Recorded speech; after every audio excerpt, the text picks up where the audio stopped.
Ilang dekada na rin simula nang lumutang ang problemang ito. Tila nakasanayan na ng mga tao ang mamuhay ng nalulubog sa baha. Halos lumulubog na nga ang lahat bahay namin. At sa paglipas ng panahon, ang sitwasyong ito ay palala ng palala. Kung ating iisipin, habang patuloy tayong namumulat sa problemang ito at sa mga nagdulot nito, ay mas lalo nating nakikita na marami pa tayong hindi alam tungkol dito. Ang ating kalikasan ay inabuso, niyurakan at winasak at alam nating tayo ang may kagagawan nito. Ngayon, gaano kalaking pinsala na kaya ang naidulot natin? Meron pa kaya tayong magagawang paraan upang maibsan o tuluyang masolusyonan ang problema ito? May pagulan man o wala, ang pagiging low level at coastal area ng Hagonoy ay isang malaking kadahilanan kung bakit madalas itong makaranas ng pagbaha tuwing nagkakaroon ng high tide, at dahil sa pagbaba ng mga tubig galing sa ibang lugar, ayon na rin sa Provincial Disaster Risk Reduction and Management Office o PDR-RMO, Bulacan. Ang bayan ng Hagonoy ay isa sa mga matinding nararanasan nito ay pagbaha. Sa ngayon ay kahit na walang bagyo, kahit na walang tubig na nanggagaling sa dam o sa mga matataas na lugar, ang nakaka-apekto dito ay pagtaas ng tubig na coastal flooding o yung tinatawag na high tide. Maliban pa yung tubig na nanggagaling sa Nueva Ecija, Pampanga at ibang porsyon ng lalawigan ng Tarlac at kung sakaling magkaroon ng dam release. Ayon sa pag-aaral na ginawa ng Hagonoy Advancement and Rehabilitation Initiative Foundation Incorporated o HARI Foundation, at base na rin sa mga nakatatandang mamamayan ng Hagonoy, nagsimulang mapansin ang epekto ng high tide sa Hagonoy mula noong 1970s. Ang baha doon nangyayari galing sa itaas, bagyo. Yung sa high tide wala. Pero may high tide ano?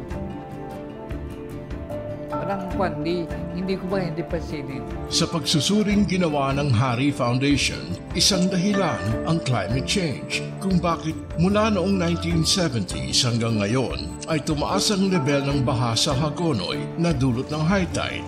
Ilang dekada na ring namumuhay ang mga Haguenyo sa ganitong sitwasyon na mas lumalala tuwing papasok ang panahon ng tagulan o may bagyong nananalasa at tuwing nagpapakawala ng tubig ang mga dam. Madalas nakakaranas ng high tide ang bayan ng Hagonoy dahil sa lokasyon nitong nakatabi lamang ng Manila Bay, at ang malaking parte ng kabayanan mismo ay napapaligiran ng mga ilog at lawa.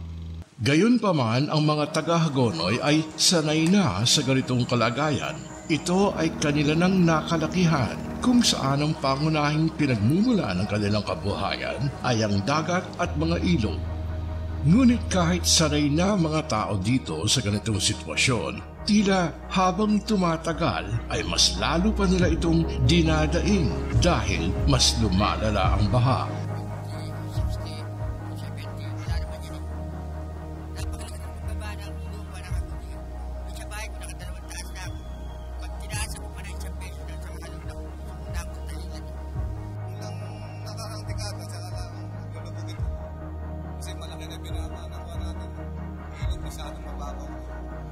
Para sa kanila, ilan sa mga dahilan kung bakit tumataas ang baha na dulot ng high tide ay dahil raw sa pagtataas ng mga kalsada na proyekto ng DPWH o Department of Public Works and Highways. Malaki din nasa tubig kasi babaw yung yung ilog babaw yun, tsaka yung paggawa ng kalsada una-una, kaya pagka tumaas kapila, nalulubog na yung kapila. Kalsada, naghahapon na lang, tataas sa kapila.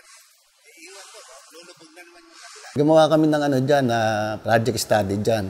Kung gaano itataas yung kalsada, kasi ang purpose natin dyan, kahit ng si Governor, pagka mayroong panahon ng ganyang kalamidad, baha, yung mga baha na yan, hindi mapupuntahan ng mga sasakyan yan, hindi ma-access ng tao yung yung lugar na yan. Paano kung mayroong mga tao na nandun, nasa lubog na doon, hindi mapupuntahan ng sasakyan, Yung mga bangka, paano mo papasokin? Yung mga ilog natin, hindi na pagka ganyan, papasukan ng bangka, may mga tulay na hindi. Cut din siya. Kaya ngayon, anong nangyari? Anong magandang naging suggestion ng ating gobernador dyan? Itaas natin yung karsada. Pagkatapos pati yung widening kasama na doon, and then pati yung kanal. Pati yung national road natin. Itinataas na, nakita nyo, yung Kalumpit. Kasi ang Kalumpit, napakababang lugar ng Kalumpit, nakita naman nyo. National road dyan. Pero pwede bang maputol yung national road, maputol, hindi makadaan dito sa Bulacan? Ayon din sa PDR-RMO, ang pagpapataas ng mga kalsada ay malaking tulong din upang mas maging epektibo ang rescue operations ng kanilang ahensya at mga LGUs. In terms of rescue operation at accessibility, kung sakaling magkaroon ng mga emergency o kalamidad, maganda talaga na nakataas yung kalsada. Bakit? Dito nagdadaan ng medical service crew. Dito nagdadaan ng mga emergency, yung ating mga responders. Dito nagdadaan yung mga truck natin na kukuha ng mga evacuees natin para dalhin sila sa mas safe na lugar. Kung mababa ang kalsada, hindi makakapenetrate ang kahit na mga matataas na truck natin kasi dito sa Hagonoy, based doon sa records namin nung nandito na ako sa sa DRRMO, talagang mataas ang level ng tubig, lalo pa nga yung mga pagbahain ng gagaling sa mga matataas na lugar na katabing lalawigan natin. Ang eksplanasyon ng DPWH tungkol sa pagtataas ng kalsada at ang pagsang-ayon dito ng PDR-RMO ay nagpapakita na ang hakbang na ito, bagamat hindi sang-ayon ng ilan, ay nakakatulong para sa mas mabilis na tugon ng pamahalaan sa pangangailangan ng mga Haguenyo. Kasimtaas pa ng bundok yung kalsada kapag hindi ayos ang drainage, babahin tulad ng Undoy. Marikina yan. Binahan lahat yan. Bakit? Hindi ayos ang drainage. Isa ring dahilan ayon sa mga residente ay ang kakulangan ng mga dredging activities ng gobyerno at pagtatapon ng mga basura sa mga ilog na nagpapakipot at nagpapababaw sa mga ito. Para may mga sinasabi dyan, dapat daw ilog ang kunin natin ang bukain. Ang pinaproblema nga, yung bubugahan ko saan ilalagay yan. Dahil na tayo malaking lote para basura. Pag tapon na lang sa tabi, siguro mostly plastic. Ganun. Pag hinuka yan, nakikita naman yung dami ng basura na sa ilog, sa ilalim. Talagang nakakapagpababaw unang-una, basura. Kasi kung yung basura ngayon nasa tamang proseso ng pagtatapon, hindi magkakagit. Halos yung ilog halos yung isda ay pumalay. Sa aming pag-ikot sa bayan ng Hagonoy at base sa mga impormasyong aming nakalap, ang problema sa pagbaha na dinudulot ng high tide ay hindi lamang dahil sa mga nabanggit na dahilan. Ito ay isang mas malaking problema na dapat pagtuunan ng pansin sa lalong madaling panahon.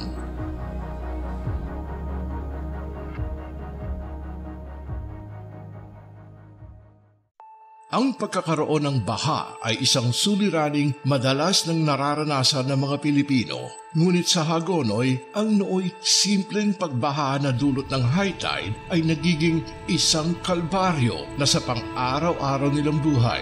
At sa aming pananaliksik, maraming dahilan kung bakit lumalala ang sitwasyon ng baha sa Hagonoy. Ayon kay Dr. Fernando Siringan ng UP Marine Science Institute, madaming dahilan kung bakit nagkakaroon ng pagbaha dito sa Pilipinas na gawa ng kalikasan. Kung dito sa Pilipinas, maraming iba't ibang pwedeng makakontribute o mag-contribute sa baha. Siyempre, unang-una dyan ay ang uri ng ulan. Kung ang ulan ay malakas, kung ang dami ng tubig na dineliver ay marami, o kaya ay very concentrated, in a short period of time, matindi ang buhos ng ulan, pwedeng bumaha. Pwede rin naman na mahaba yung pagbuhos ng ulan, pero matagal, nasusustain siya, nagkakaroon din ng baha. Pangalawa ay yung mga dinadaanan mismo ng tubig. Kung ito ay hindi sapat, kung ito ay barado, magkakaroon din ng pagbaha dahil hindi makababa ang tubig kaagad o makapunta sa dapat niyang daluyan. Isa pang pwedeng dahilan ay kung ang isang lugar ay malapit sa dagat at ang ulan ay nasabay sa pagkakaroon ng high tide, hindi rin makakalabas ang tubig, kaya din magkakaroon ng pagbaha. Dito sa Pilipinas, mayroong mga lugar na tumataas, mayroong mga lugar na lumulubog dahil sa tinatawag na tectonic setting ng Pilipinas. Maraming lugar sa Pilipinas na ang nasa ilalim ay malambot na putik. May mga konting buhangin. May tao man o wala, natural na yon ay umiimpis, no? At dahil siya'y napipipi, lumulubog ang lupa. Ang pagsulpot at pagdami ng mga infrastruktura sa paglipas ng panahon ay nakakasama sa ilalim ng lupa. Kasama na din dito ang pag-okupa ng mga tao sa gilid ng mga ilog. Pagkakapagawa ng mga bahay dito bato, yun ang unang nagpapagawa ng lupa kasi napakabigat ng mga batong ginagawang bahay.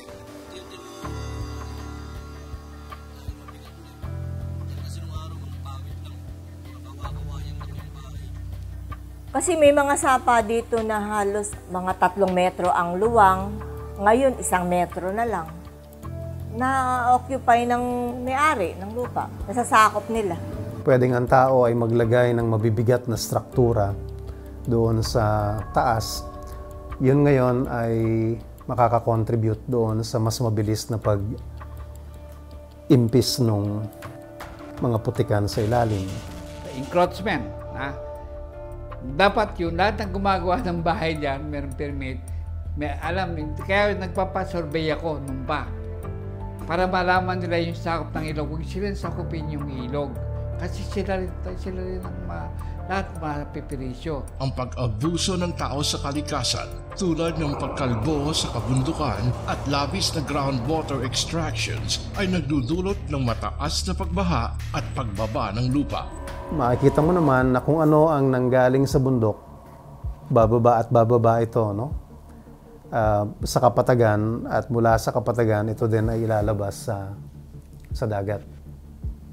So kung marami kang pinutol na puno sa itaas, na expose ang lupa, dumating ang ulan, madaling matanggal yung lupa na yon ay bababa at bababa. Ito yung isang kadahilanan kung bakit ang mga ilog natin ay nagiging kulay brown kapag tag-ulan. Ito ay dahil sa dami ng putik na nanggaling mula sa bundok. Nakalbo ang bundok, bumilis ang daloy ng tubig pababa. No? So, yung dati na dahan-dahan na pwedeng makababa ang tubig, nabawasan yung time. Pangalawa, yung dati na pwedeng ma-retain na tubig sa bundok, nabawasan na rin yon. Yung nare-retain sa bundok, mas marami na ngayon yung bababa sa kapatagan, kung kaya mas maaaring magkaroon din ng pagbabaha. Yung putik na ibinaba, buhangin na ibinaba, nabanggit ko kanina, may bahagi na naiiwan sa ilog. Yung bahagi na naiwan sa ilog, pagkatapos ng isang baha, yung ilog mo naging mas mababaw na. Kaya pagdating ng susunod na ulan, yung kapasidad ng ilog ay lumiit na rin.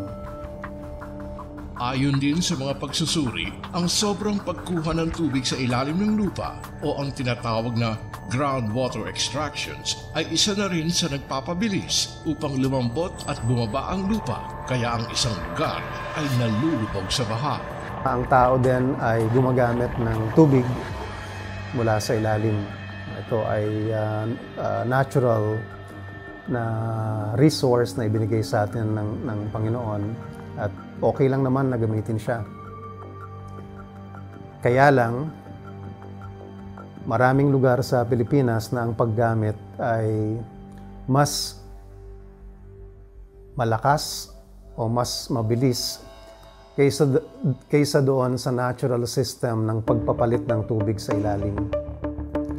At dahil mabilis na kinukuha ang tubig sa ilalim, napapabilis din yung pagnipis o yung compaction ng sediments. Kung kaya, ito ding surface mo, mabilis din siyang lumulubog. Bumababa pa. Kasi wala na tayong tubig sa ilalim.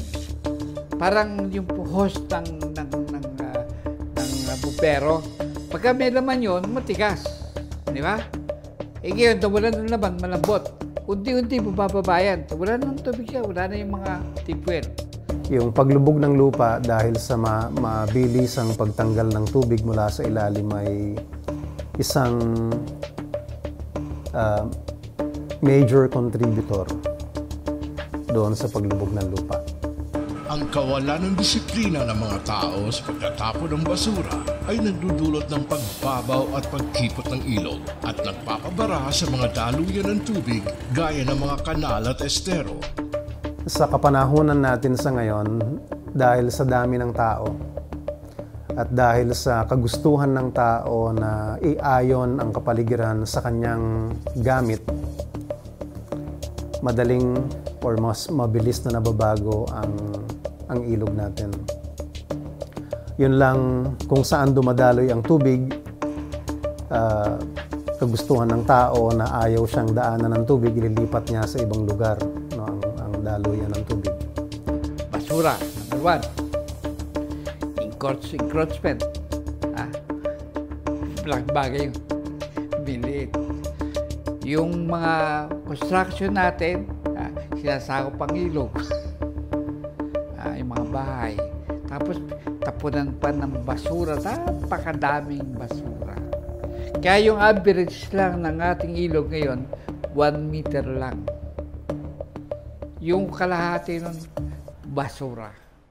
Saan lang po kasi minsan nakikita yung basura kung saan lang po nila pwedeng itapon sa mga kalsada, sa mga kanal, sa mga ilog. Kaya po siguro bumabara. Halos yung basura nga rin, kahit nasang buwan tayo panguha ng basura, baka hindi mabawasan. Nagiging mahirap ang daloy ng tubig pababa dahil din sa mga dumadaloy na kasama ng tubig. Meron kang mga water hyacinth or water lilies kung tawagin natin, at ito ay dumadami sa ilog. Sila ay nakatutulong sa pagpigil sa mabilis na daloy ng tubig. Ganon din ang mga basura na naitatambak natin, na itatapon sa ilog. Ganon din yung magiging epekto niya. Binabago niya ang hugis ng ilog at binabago din niya ang bilis ng daloy ng tubig. Hindi lamang ang mga basura ang problema ng mga mamamayan pagdating sa disiplina. Isa rin dito ay ang pagtatayo ng mga kabahayan o pag-ukupa sa mga lupa sa gilid ng mga ilog at mga sapa. Matakaw tayo sa lupa. Kung kaya yung ilog mismo ay malaking bahagi nito, kino-convert natin para sa gamit natin. Pwedeng bahay, pwedeng barangay hall, pwedeng police station, pwedeng basketball court, sari-sari. Na ang nangyayari, ang ilog na dati lumalawak kapag tag-ulan, hindi na naging malawak ang ilog kasi inukupan na natin yung riverbanks. Tatandaan ko yung dito sa tao sa kabilang ibayo, kailangan makipagsigawan siya dun sa tao sa kabilang ibayo para magkarinigan sila.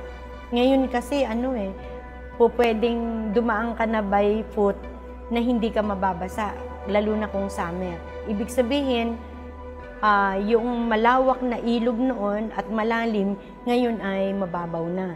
Ang geographical na lokasyon ng Hagonoy na nasa timog kanlurang bahagi ng Bulacan, kung saan ang lupa ay pinakamababa at nasa tabing dagat, ay isa ring dahilan sa paglubog nito. Bukod dito, ang Hagonoy ay konektado rin sa Pampanga o Delta River at sa Labangan Channel. Ang Hagonoy, kung makikita natin, katabing-katabi siya ng Manila Bay, kaya pag mataas talaga yung tubig o yung tinatawag na high tide, talagang nape-penetrate niya yung mga barangay dito.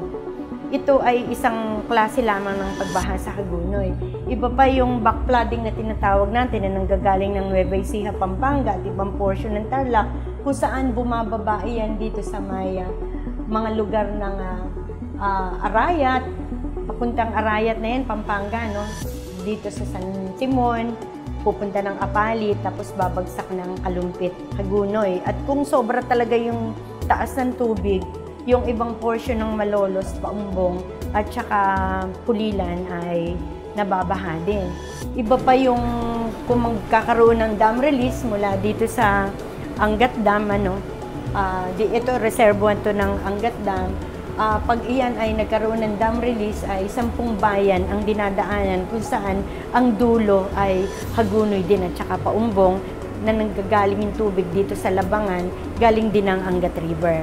Ayon sa Hari Foundation, ang Labangan River ay nagbabagsak ng 600 cubic meters per second na dami ng tubig, habang ang Delta River naman ay nagbabagsak ng 1,200 cubic meters per second.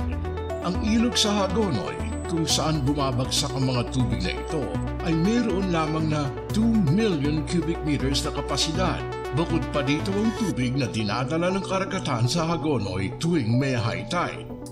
So hinahagod ng hangin ang tubig mula sa West Philippine Sea papasok ng Manila Bay.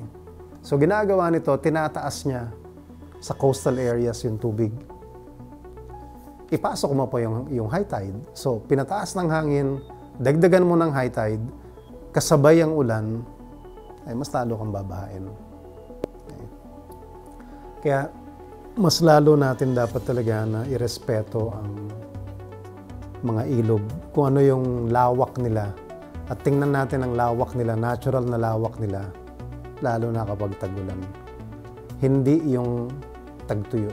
Sa datos na ibinahagi ng Hari Foundation at sa pag-aaral ng UP Marine Science Institute, hindi sapat ang kapasidad ng mga ilog sa Hagonoy para maimbak ang mga tubig na nagmumula sa Delta at Labangan River. At tuwing may high tide, kung saan ang tubig mula sa Manila Bay ay sumasalpok sa tubig na dala ng dalawang nabanggit na ilog, at sa mga pagkakataong ganito, napupunta pabalik ang tubig sa Hagonoy. Kaya umaapaw ang mga ilog sa nasabing bayan at nagkakaroon ng baha sa mga barangay.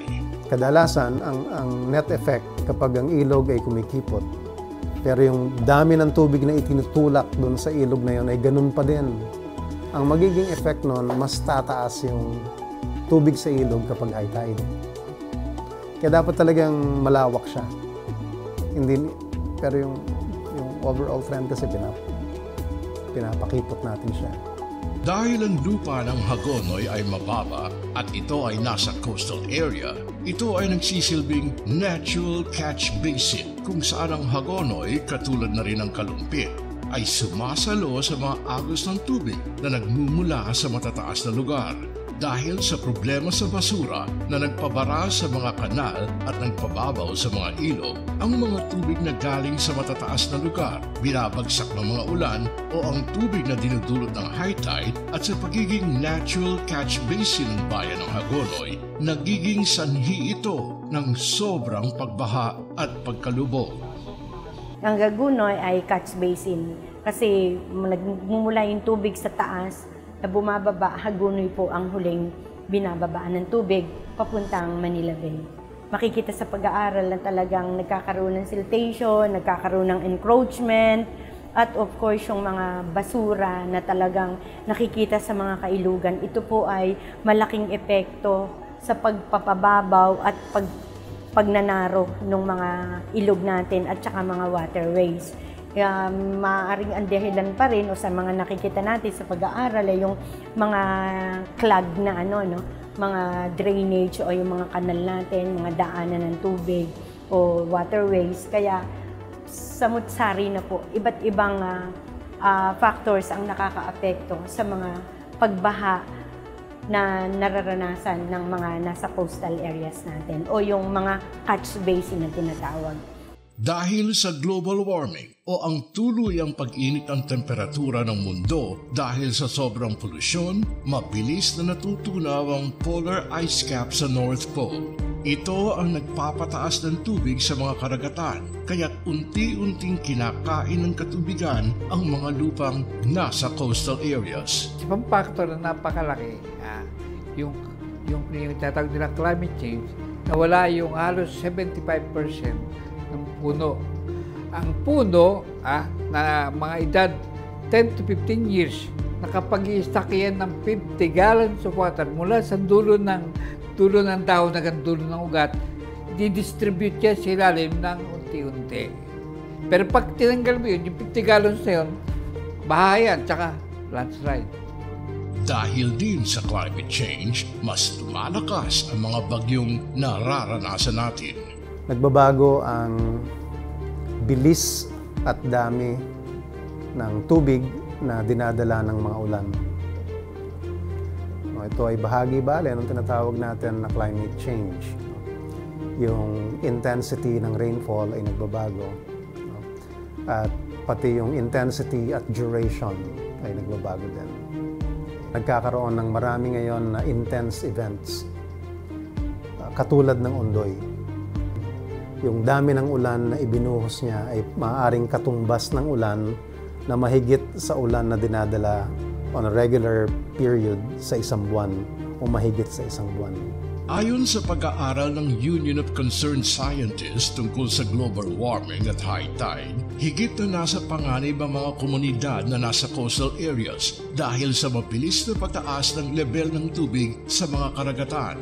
At ayon sa pagsusuri ng National Geographic, bukod sa pagkatunaw ng mga yelo sa mundo, isang epekto rin ng climate change ang thermal expansion o ang pagtaas ng temperatura ng mga karagatan na isa ring dahilan sa pagbilis ng pagtaas ng tubig sa dagat at nakakapinsala sa mga coastal areas katulad ng bayan ng Hagonoy. Ang karagatan ng Pilipinas ay isa sa mga lugar na kung saan ang pagtaas ng dagat ay napakabilis. Yung average na pagtaas ng dagat globally ay nasa sa halos 2, mataas na yung 3 milimetro kada taon. Sa Pilipinas, pumapalo bale ng 1.4 centimeters per year average. Dahil sa global warming at climate change, ang mga pagbabago sa level ng tubig sa karagatan, ganuman ito kaliit, ay nakakapinsala sa mga coastal at low-level areas, lalo na sa mga lugar na mas mabilis ang pagbaba ng lupa. Pagsamahin natin yung pagtaas ng dagat at yung pagbaba ng lupa. Kung ang lupa ay bumababa at ang dagat ay tumataas, ay nagiging mas malaki yung maaaring mapunuan ng tubig. Kapag tag-ulan ngayon, ayun, mas malaki yung pwede niyang puntahan. Sa mga ibinahagi ng mga pag-aaral at pagsusuri ng mga eksperto, ang pagbahang nararanasan ng mga Haguenyo at pagkalubog ng bayan ng Hagonoy ay hindi dahil sa simpleng pagtataas ng kalsada o dahil hindi sapat ang programa para sa paggamit ng mga draga. Ito ay isang malaking problema na dapat pagtulungan ng bawat isa at dapat bigyan ng importansya. Kung susuriin nating mabuti, hindi lamang sa Pilipinas nararanasan ang problemang ito, kung hindi sa iba't ibang bahagi din ng mundo. Ito ay hindi lamang kagagawa ng ating kalikasan. Ito ay dahil rin sa pang-aabuso ng mga tao sa ating kapaligiran. Gaano na ba kalala ang pagbaha at pagkalubog ng Hagonoy? May magagawa pa ba tayo o mapipigilan pa ba natin ito? Kadalasan, ang pagbabaha ay madaming mga nagko-contribute sa kanya. Kung kaya, madami din tayong dapat na gawin. Alin ang dapat unahin? Identified namin talaga naman yung lugar. Kamukha nun, meron 18 proyekto na para sa revetment ang ating congressman. Yung 18 na yun ang mga critical na lugar na mabababa. Na yung pag nag-high, sampahan kagad ng tubig. Matapos man namin ito, para man lang yan makita mo na talagang lusot na tayo sa bayo, hindi na tayo gano'ng binaba. Pag nakumpleto may proyekto na yan, gano'ng kalaking halaga yung ano natin yan. Tinasad yung Agunoy, ha? Tinasad ang kalsada, bumabaha pa rin. So, hindi yung kalsada ang problema. Yung pinanggagalingan ng baha. Mag-dredging. Tingnan mo, dredging man natin ang dredging yan. Yung high tide yung nagpapalubog dyan. Pag mataas ang dagat, i-dredge mo man to, wala rin. Kasi yun ang level nun, ang Hagonoy nakalubog. Madalas sabihin ng mga tao, bakit hindi na lang natin palalimin ang ilog? Ito yung sa dredging bale. Ang dredging ay kapaki-pakinabang sa mga lugar na medyo may konting deklebe, may steepness ng konti. Pero sa mga lugar na halos flat at malapit sa dagat, mas mabisa na palawakin mo ang ilog kaysa sa ito ay palalimin. Ang nangyayari kapag pinalalim mo ang isang ilog sa mga lugar na malapit na sa dagat at flat, pagkatapos ng isang malakas na flood, puno ulit yun. So gumastos ka ng milyon-milyon, isang flood lang, wala na ulit, puno ulit siya. Mas maganda na ibuhos ang resources sa pagpapalawak ng mga ilog kaysa sa pagpapalalim ng mga ilog. Siyempre, kung gaano lang ang ano ng gobyerno na maibabag, kasi malaki yan. Kung Pilipinas, ikaw sa ilag ba tututok na ano, marami siyempre ito natutukan na ano. Kumbaga sa ano, yung pera nagiging budget ng ating pamahalaan, hinahati-hati lang yan. E paano kunyari, dyan ba, kunyari, yung taon na ito, tututok ba lahat ng sana? Hindi Kaya nangyayari, doon nagtatagal ang mga proyekto. Saan pupunta yung mga susunod na generasyon ngayon? Wala silang nalalaman na solusyon. Kahit na yung matatanda na tayo, ika nga nyo, ako na lang nag-aaral yan. At hindi ko naman nagmambalak yun. Pero ikinarir ko yan para makita lahat, na ipakita ko sa lahat na mayroong problema yung ating bayan. Yung disiplina ay kailangan pairalin ng bawat Bulakenyo, na dapat lang na yung mga ibinigay sa atin ay pangalagaan natin, hindi lamang para magamit ng henerasyon na ito, kung hindi yung mga susunod na henerasyon pa. Kung madisiplina ang tao sa pagtapon ng basura at tama din ang serbisyo ng munisipyo sa collection ng basura, hindi okay tayo, ma-address natin yung problema ng basura. Huwag na magtapon ng basura sa ilog. Gumawa sila ng paraan kung paano i-segregate yung basura, paano iaayos.